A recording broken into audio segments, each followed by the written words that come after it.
আসসালামু আলাইকুম। একটি প্যারাগ্রাফের মাধ্যমে কিভাবে তোমরা 50টি প্যারাগ্রাফ লিখতে পারবে আজকে আমি সেই বিষয়টি তোমাদেরকে শিখিয়ে দিব। তোমরা অনেকেই আমার কাছে বলেছো যে ভাইয়া আমরা প্যারাগ্রাফ মুখস্থ করতে পারি না বা মুখস্থ রাখতে পারি না, শত চেষ্টা করেও আমরা কিন্তু প্যারাগ্রাফ মুখস্থ রাখতে পারি না। সো এখন আমাদের কি কোনো উপায় নাই? প্যারাগ্রাফ তো আমাদের মনে থাকে না। তাই আজকে আমি তোমাদের জন্য জাস্ট ভাইয়া একটা প্যারাগ্রাফ তোমাদের মুখস্থ করতে হবে। তোমরা যদি একটা প্যারাগ্রাফ মুখস্থ করতে পারো তাহলে কিন্তু তোমরা 50টা প্যারাগ্রাফ লিখতে পারবে। সো আজকে আমি সেই বিষয়টি তোমাদেরকে শিখিয়ে দেব। দেখো, এই জায়গাতে তোমাদের একটু তার আগে জানতে হবে যে ভাইয়া মনে রাখবা যে প্যারাগ্রাফের ক্ষেত্রেও কিন্তু টাইপ আছে। টাইপ মানে কি? দেখো, এই জায়গাতে আমি যে যেই প্যারাগ্রাফগুলো এখানে লিখেছি, এখানে টোটালি কিন্তু আমি এই জায়গাতে 20টার মতো প্যারাগ্রাফ আমি এই জায়গাতে লিখেছি। এইখানে দেখতেছো এই যে প্যারাগ্রাফগুলো, এগুলো হচ্ছে কিন্তু ভাইয়া প্রবলেম রিলেটেড, অর্থাৎ এগুলো হচ্ছে কিন্তু সমস্যা টাইপের প্যারাগ্রাফ। এছাড়াও কিন্তু অন্যান্য টাইপের প্যারাগ্রাফ আছে, যেমন হচ্ছে কিন্তু মাই ফেভারিট টিচার, তারপর হচ্ছে মাই ফেভারিট পোয়েম। সো এই রিলেটেড কিন্তু, অর্থাৎ তোমার হচ্ছে যে কারোর নাম রিলেটেড কিন্তু প্যারাগ্রাফ আছে। এছাড়াও কিন্তু অন্যান্য টাইপের কিন্তু প্যারাগ্রাফ আছে। সো আজকে আমি তোমাদেরকে দেখাবো যে সমস্যা রিলেটেড যে প্যারাগ্রাফগুলো আছে এগুলো তোমরা কিভাবে একটা মুখস্থ কইরা তোমরা কমপক্ষে 50টা লিখতে পারবা, কমপক্ষে 50টা। দেখো, এই জায়গাতে আমি কিন্তু ফার্স্টে কিন্তু লিখেছি হচ্ছে লোডশেডিং। এই লোডশেডিং কিন্তু কম বেশি সবারই আছে, রাইট? তারপর আমি যদি বলি ভাইয়া ট্রাফিক জ্যামের কথা, তারপর আমি যদি বলি ভাইয়া এই যে water pollution, deforestation, drug addiction. So তোমরা কিভাবে এই সকল প্যারাগ্রাফগুলা জাস্ট তোমরা একটা প্যারাগ্রাফ মুখস্থ করবা, আর তোমাদের একটাও মুখস্থ করতে হবে না। এই একটা যদি মুখস্থ করতে পারো কোনোভাবে, তাহলে দেখবা জাস্ট বানিয়ে বানিয়ে সুন্দরভাবে যদি 50টা প্যারাগ্রাফ থাকে 50টা তুমি লিখতে পারবা। আজকে আমি সেই বিষয়টি তোমাদেরকে শিখিয়ে দেব। দেখো, তাহলে একটু যদি খেয়াল করো, তাহলে আজকে আমি যেটা তোমাদেরকে শিখাবো সেটা হচ্ছে ভাইয়া সমস্যা টাইপের। যে আমি যদি বলি এই load shedding, traffic jam, water pollution, drug addiction, food adulteration, এগুলো কিন্তু এসএসসি বলো, এইচএসসি বলো, সকল লেভেলের কিন্তু স্টুডেন্টেরই কিন্তু কাজে লাগে, রাইট? অর্থাৎ তোমাদের কিন্তু এগুলো আছে বিগত বছরে, যদি একটু যদি খেয়াল করো যে এগুলো কিন্তু বারবার আসছে, একটু যদি খেয়াল করো। সো আজকে তোমরা কিভাবে জাস্ট একটা প্যারাগ্রাফ মুখস্থ করে এই যে এইরকম 50টা প্যারাগ্রাফ তোমরা লিখতে পারবা, আজকে আমি সেই বিষয়টি তোমাদেরকে শিখিয়ে দেবো। দেখো ভাইয়া, এই জন্য দেখো একটু খেয়াল করো, এই জায়গাতে আমি কিন্তু এখানে লিখে রেখেছি। খেয়াল করো, এখানে অনেক কিছু কিন্তু আমি লিখে রেখেছি, রাইট? অনেকে বলো ভাইয়া এগুলো তো কঠিন, কিভাবে মনে রাখবো? দেখো, আজকে আমি এই যে এখানে আমি যা যা লিখেছি আমি একেবারে তোমার অর্থ সহকারে তোমাদেরকে বুঝাই দেবো। তোমরা যদি এটা একবার যদি ভাইয়া আয়ত্ত করতে পারো, তাহলে তোমরা সমস্যা টাইপের যত প্যারাগ্রাফ আছে সবগুলো তোমরা কিন্তু লিখতে পারবে। হ্যাঁ, দেখো, এইখানে শুরুতে আমি কিন্তু এই জায়গাতে একটা খালি ঘরের মতো দিয়েছি। এখানে তুমি ভাইয়া প্রথমে কি বসাবা? এখানে তুমি বসাইতে পারো লোডশেডিং। যদি লোডশেডিং প্যারাগ্রাফ আসে পরীক্ষা, তাহলে লোডশেডিং এখানে লিখবা। যদি ট্রাফিক জ্যাম আসে, ট্রাফিক জ্যাম লিখবা। যদি ফুড অ্যাডাল্ট্রেশন আসে, ফুড অ্যাডাল্ট্রেশন এখানে লিখবা, রাইট? সো এখানে সেটা লিখবা। ধরো সাপোজ লোডশেডিং, একটু চিন্তা করো, ইজ এ গ্রেট। গ্রেট অর্থ হচ্ছে কি ভাইয়া? আমরা জানি গ্রেট অর্থ হচ্ছে কিন্তু বড়, অ্যান্ড এবং হার্মফুল অর্থ হচ্ছে কি? ক্ষতিকর। প্রবলেম অর্থ হচ্ছে কিন্তু সমস্যা। অর্থাৎ আমি এই যে যেটা তোমাদেরকে দেখাই দেবো, তোমরা এটা লিখে রাখবা, বাট তোমাদের তারপরও একটু বুঝতে হবে। তোমরা যদি বাংলা অর্থটা না বুঝে তারপর যদি মুখস্থ করো, তাহলে এই মুখস্থ কিন্তু ভাইয়া তোমাদের থাকবে না। ঠিক আছে, আমি কি বলেছি? তোমাদের একটু কষ্ট হলেও এটার এই যে প্রত্যেকটা লাইনের বাংলা অর্থটা তোমাদের বুঝতে হবে, আমি সেটাই তোমাদেরকে বুঝাই দেব। ঠিক আছে, তুমি যদি বাংলাটা আগে পড়ো, দেন তুমি যদি আসলে ইংরেজি পড়ার সিস্টেমই হয়েছে কিন্তু এইটা, আগে তোমার বাংলা পড়তে হবে, দেন তোমার ইংরেজি পড়তে হবে, মিলাই পড়তে হবে। তাতে দেখবা যে তাতে তুমি যদি শুরুতে বাংলা পড়বা, দেন তুমি ইংরেজি পড়বা, এরপর দেখবা তোমার ওয়ার্ড মিনিংগুলো তোমার মুখস্থ হয়ে যাবে, অটোমেটিকলি মুখস্থ হয়ে যাবে। ইংরেজি পড়ার সিস্টেমই হয়েছে কিন্তু এইটা। ঠিক আছে, এবং তার আগে আমি বলে রাখি, দেখো প্যারাগ্রাফের ক্ষেত্রে এই যে তোমরা অনেকেই বলো যে ভাইয়া আপনার এই একটা মুখস্থ করলে কি হয়ে যাবে? দেখো, হয়ে যাবে। তাহলে এখন বলতে পারো যে ভাইয়া স্যাররা কি ফুল মার্ক দেবে? অবশ্যই ফুল মার্ক দেবে, তবে একটু কথা আছে। কথা হচ্ছে, ধরো সাপোজ যে কয়টা প্যারাগ্রাফ আছে, ধরো সাপোজ তোমরা যদি এসএসসিতে পড়ে থাকো বা এইচএসসিতে অর্থাৎ ইন্টারমিডিয়েটে যদি তোমরা পড়ে থাকো, তাহলে সেই ক্ষেত্রে যে কয়টা প্যারাগ্রাফ আছে সমস্যা রিলেটেড, ধরো তুমি যদি লোডশেডিং নিয়ে পড়ো, সাপোজ লোডশেডিং নিয়ে যদি পড়ো, তাহলে লোডশেডিং এর প্রথম একটা লাইন আছে যেটাকে বলা হয় সংজ্ঞা। ওই লাইনটা যদি সম্ভব হয় একটু মুখস্থ করবা। অর্থাৎ এটা তো অবশ্যই লিখবা, এই যে আমি যে এখানে যা লিখেছি এটা তো অবশ্যই লিখবা, তারপরেও একটু লোডশেডিং এর সংজ্ঞাটা মানে প্রথম প্রথম লাইনটা মুখস্থ করবা, যদি ড্রাগ এডিকশন নিয়ে যদি পড়ো তাহলে ওইটার প্রথম লাইনটা মুখস্থ করবা, ট্রাফিক জ্যামের প্রথম লাইনটা মুখস্থ করবা, তাহলে সবচেয়ে বেটার হবে, একেবারে ফুল মার্ক দিবে। আমার কথা বুঝতে পেরেছো? এগুলো লিখবা, ওই প্রথম লাইন লেখার পরে দেন এগুলো লিখবা, তাহলে সবচেয়ে বেটার হবে। এছাড়াও যদি সমস্যা থাকে, অনেকে বলতেছো যে ভাইয়া মুখস্থ থাকে না, তাহলে তোমরা এইটা ফলো করবা, কোনো সমস্যা নাই, ঠিক আছে? তাহলে দেখো এই জায়গাতে, তাহলে এই জায়গাতে তুমি কি লিখবা? ধরো সাপোজ তুমি লোডশেডিং লেখছো, is a great and harmful problem, তাহলে অর্থ কি? এটা একটা বড় এবং ক্ষতিকারক সমস্যা। ওকে, তোমরা চাইলে লিখে রাখতে পারো। গ্রেট অর্থ হচ্ছে কি? বড়, তারপর হার্মফুল অর্থ হচ্ছে কি ভাইয়া? ক্ষতিকারক। প্রবলেম অর্থ হচ্ছে কিন্তু সমস্যা। ওকে, তাহলে এটি হচ্ছে একটা বড় এবং ক্ষতিকারক সমস্যা, ঠিক আছে? এরপরে বলছে কি ইট ইজ, এটি হয়, এটি not only a common matter. এই যে দেখো নট অনলি বাট অলসো, এগুলো কিন্তু আমাদের কমন, রাইট? আমরা কিন্তু ইংলিশ সেকেন্ড পেপারে কিন্তু পড়েছি। সো দেখো তাহলে not only a common matter, common অর্থ কি? সাধারণ, চাইলে লিখে রাখতে পারো তোমরা। এবং ম্যাটার অর্থ হচ্ছে কি ভাইয়া? বিষয়। তাহলে সাধারণ বিষয়, যে এটা কিন্তু ভাইয়া সাধারণ বিষয় নয়।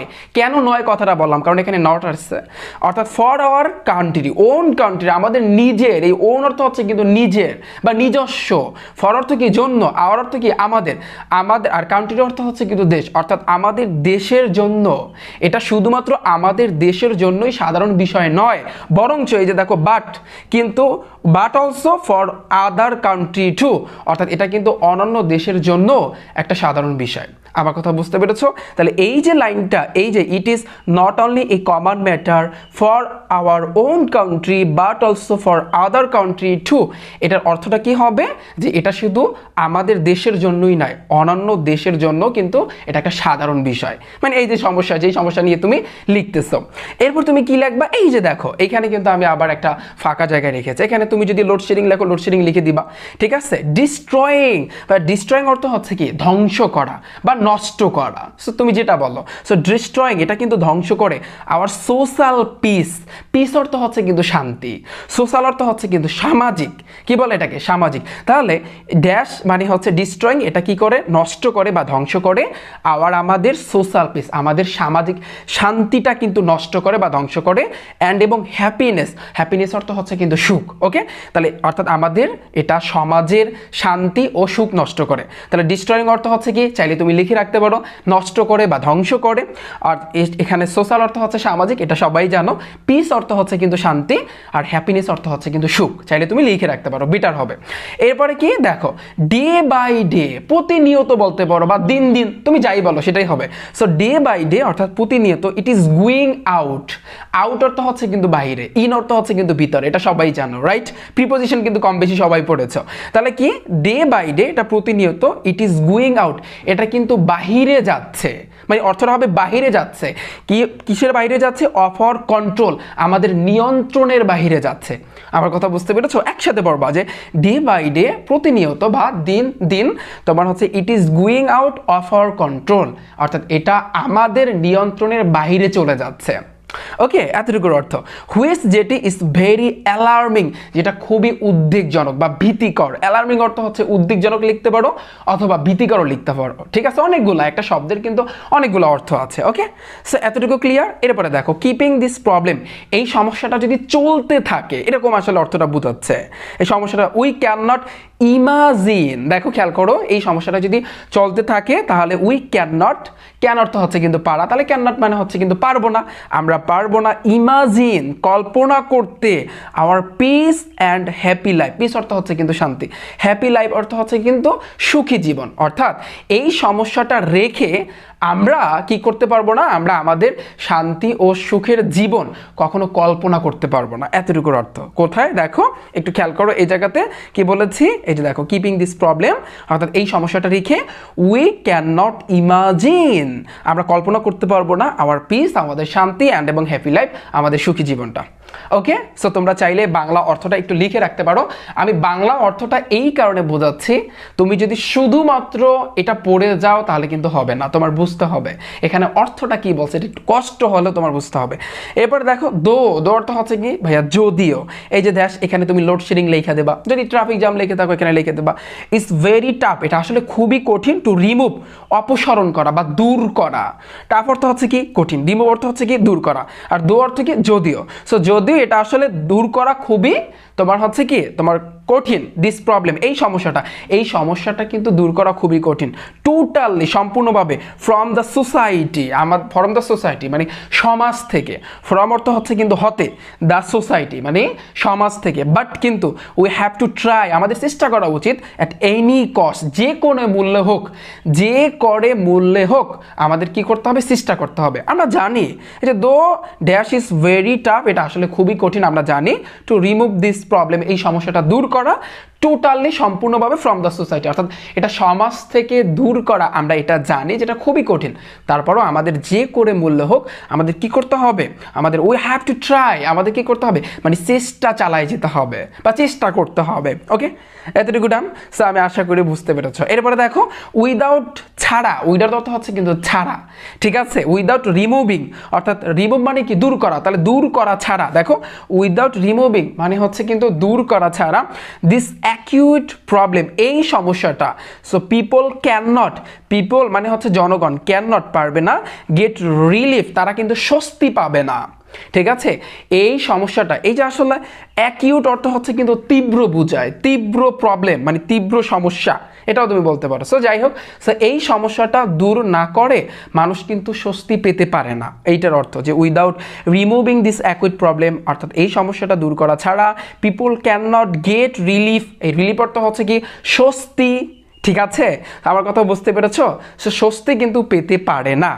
এবার দেখো এভরিবডি, আমরা জানি এভরিবডি অর্থ হচ্ছে প্রত্যেকে, ওয়ান্টস চায় এ গুড সলিউশন, একটা ভালো সমাধান, গুড অর্থ ভালো, সলিউশন অর্থ হচ্ছে কিন্তু সমাধান, অর্থাৎ প্রত্যেকেই চায় একটা ভালো সমাধান ফর দিস প্রবলেম, এই সমস্যাটার জন্য, এই সমস্যাটার জন্য একটা ভালো সমাধান সবাই চায়।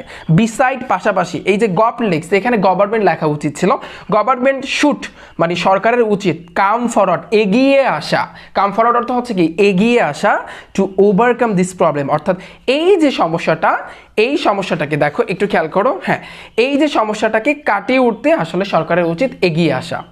ওকে, সো এরপরে কি লিখেছে দেখো, অ্যান্ড এবং উই শুড আমাদের উচিত বি মোর, মোর অর্থ হচ্ছে কি ভাইয়া অধিক, অ্যাক্টিভ, অ্যাক্টিভ অর্থ হচ্ছে কিন্তু সক্রিয়, আমাদের উচিত সক্রিয় থাকা, to get a better solution, better অর্থ হচ্ছে কিন্তু ভালো, যেমন গুড বেটার বেস্ট তোমরা সবাই পড়েছো রাইট, সো বেটার সলিউশন ভালো সমাধান পাওয়ার জন্য আমাদের কি করা উচিত, আমাদের কিন্তু সক্রিয় থাকা উচিত।